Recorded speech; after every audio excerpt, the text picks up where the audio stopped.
We are delighted to have you here in our school. Put your hands together to welcome our guests.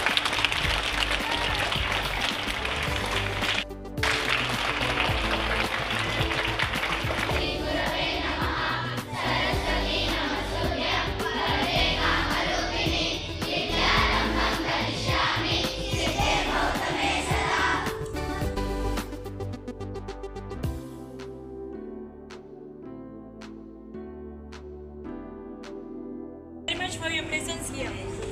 I am delighted to introduce our guest, Mr. Yalla Shivprasad. School management and principal ma'am and all other teachers. ISRO Jawan Jaitra Yatra 500 seminar as part of my target ISRO mission 1000. ఆ లక్ష్యం 1000 అయితే ఈరోజు నేను మీతో interact అవుతున్న seminar number 500 seminar. అందుకు అవకాశం ఇచ్చిన ఈ స్కూల్ మేనేజ్మెంట్ వారికి, ప్రిన్సిపల్ మేడం గారికి, తదితర ఉపాధ్యాయ బృందం అందరికీ కూడా ఈ ఇస్రో విశ్రాంత శాస్త్రవేత్త ఎల్ శివప్రసాద్ శిరస్సు అంటే నమస్కరిస్తూ ధన్యవాదాలు తెలుపుకుంటున్నాను. We are going to discuss about the rocket science, right? There will be quiz on ISRO, Indian space research organisation.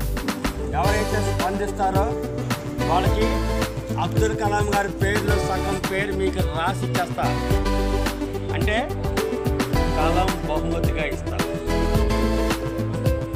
Kalam బహుమతి.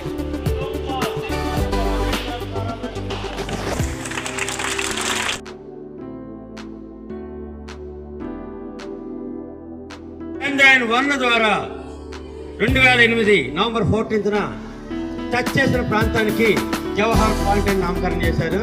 చంద్రయాన్ 2 ద్వారా 2019 సెప్టెంబర్ 6న టచ్ చేసే పాయింట్కి తిరంగా అని నామకరణం చేశారు.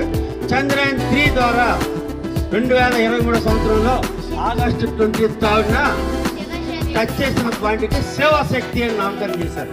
ఎంతటి అద్భుతమైన శివశక్తి ఎక్కడి నుంచి పుట్టుకొచ్చిందంటే ఇస్రో శక్తిలో నుంచి పుట్టుకొచ్చింది అన్న సంగతి మనకు అందరికీ తెలుసు. కానీ ఆ ఇస్రో శక్తి ఒక భారతీయుడు దేశభక్తుల నుంచి పుట్టుకొచ్చింది. ఎవరా భారతీయుడు? ఎవరా అంతరిక్ష పితామహుడు? Who is the father of India's space program? Doctor Vikram Ambalal Sarabhai. ఆయన దేశభక్తుల నుంచి పుట్టుకొచ్చింది. ఈ రోజు మేము చూస్తున్న ఇస్రో శక్తి మన దేశ భక్తి.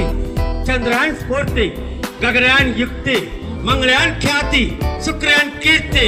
వైద్య రంగంలో అద్భుతమైన సృష్టి, సముద్ర గర్భంలో సహజ వనరులపై దృష్టి, అంతరిక్షంలో భారత సొంత ఇంటి కళ, కాలవ తీరిన కృత్రిమ ఉపగ్రహాల నిర్మూలనపై బల, బృహస్పతిపై భక్తి, పుష్పక విమాన ప్రయోగాలపై యుక్తి, ఆదిత్యయాన్ ఆసక్తి, అంతరిక్షంలో 2 ఉపగ్రహాల ఆలింగనంపై యుక్తి. ఎంతటి అద్భుతమైన ఇస్రో శక్తి ఈ అఖండ భారతదేశానికే కీర్తి అనే నినాదంతో, అబ్దుల్ కలాం గారి స్ఫూర్తితో, ఆయన పాద ధోని కడుగులో ఉన్న ఒక హనుమంతుగానైనా విద్యార్థులతో మమేకమై నేను సైతం విద్యార్థి సమాజం కోసం మనమంతా కలిసి అఖండ భారతదేశం కోసం భారత్ మాతా కీ జై.